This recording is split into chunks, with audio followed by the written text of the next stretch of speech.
Then I came back to New York, and I really was at a breaking point because I didn't know.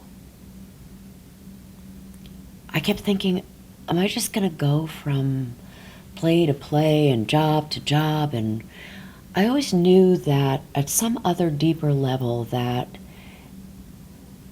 I wanted to make a difference in some way in the world, because I saw in the world how divisive things were and how complicated and upsetting, and how people went through the world being terribly unhappy. And I wanted to find a way to make a difference. I mean, I got involved in things like the Hunger Project because I knew that world hunger was an issue that I wanted to work on. And I saw that, and I knew that if I had some kind of celebrity, that would allow me to do work in the world that I thought would be helpful, that I could somehow make a difference, make a contribution. Because that's what I really wanted to do. I mean, it's like I didn't want to get a big name play or a big name movie just because it was going to be for my ego. I mean, that was certainly part of it, but more importantly to me was, how will I use this to make a difference? And so I was at a near breaking point after I got back from the O'Neill. And I looked at it and I said, I think I want to leave the business. I think I've got to, this isn't satisfying. Maybe I should go into psychology. Maybe I should go into law. Maybe I should teach deaf kids, give some other way. And I remember I threw my back out and I was lying on my bed in this tiny apartment in New York, and I went, look, I don't know who's out there. I don't know if there's any of you are out there. If anybody's listening, I surrender. Just use me.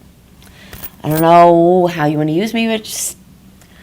And the thing I swore when I got to New York, and I was staying with my parents because they were living in Hastings, Yonkers area, and I said to them, look, I am never going to do a soap opera. I am never going to do a sitcom, and that's the way it's going to be. So at this moment, I said, whatever. I have no money. My unemployment is running out. I finally went to see a therapist who was extraordinary, Bill Kennedy. And I said, and I was so overweight. I was like 50 pounds heavier than I am now.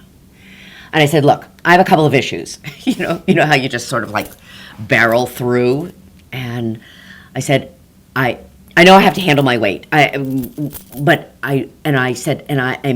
like really frightened of being in a full-time relationship because I don't think I can do this, and I think I have to do something other than acting.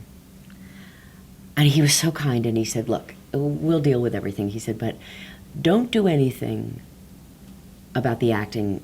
He said, don't leave yet because something is going to happen. He said, don't do anything until you see me next week. And I thought, what is he, psychic? I thought, this is a little weird, okay. And I literally left his office, and those were the days when we had pagers that would go off, and you had a service, and you called your service. I called my service, and they said, your agent called, because by now I had a different agent. And I called them, and she said, they would like to see you for an understudy on a soap opera. And I was like, are you kidding me? Like, not even the part on a soap opera. It was like an understudy on a soap opera. It was like, and I said, no. And she said, what are you doing? You don't have any money. She said, it's $350 for the day. I said, I'll take it. I said, I'll go in. And I ended up, it was One Life to Live. And I ended up not going on that day. But I talked to the producer, Joe Stewart, and he said, if you were to get this part, what would you do with this part? And I just started talking about the ideas that I had about the character. And then they asked me to audition with a lot of other women for the part. And they gave me the part. This is Karen Wallach? It was Karen Wallach. And it changed my life. Because what I did with it was I said, okay, if this is you, am I supposed to be listening? And I started listening. in a different way.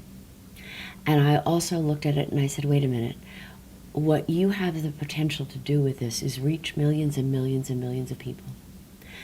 And when they started talking to me about the story, what the story would be, and I said, they said, this is the story of the movie that Catherine Deneuve did, which was Belle de Jour, which was the woman who was married to a successful man and was a prostitute on the side.